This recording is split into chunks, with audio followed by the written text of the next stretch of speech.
A victory and a setback today for Donald Trump in his New York legal fights. A judge ruling jury selection can begin April 15th in the hush money case against the former president, rejecting his legal team's request for another delay and setting him on track for his first criminal trial, just as the 2024 campaign is ramping up. What they do is they do election interference, which is court cases, and let's try and tie him up and let's take as much of his money as possible. Legal analysts say the case is about election interference, but that former President Trump is not the victim. Rather, he's accused of falsifying business records to hide a hush money payment to cover up an alleged affair with a porn star before the 2016 election. It's about an effort to pull the wool over the eyes of voters, to ensure that they didn't have access to important information about a candidate. Mr. Trump denies the allegations.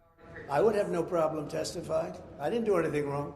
Separately, an appeals court reduced the bond former President Trump has to pay in his New York civil fraud case from more than $450 million down to $175 million. And instead of paying up today or risking having his assets seized, he has an extra 10 days to come up with the money.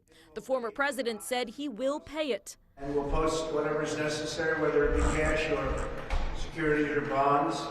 The Trump legal team working to appeal a judge's ruling from February that found Mr. Trump liable for lying about his wealth to get better deals from lenders. In Washington, Alice Barr, NBC News.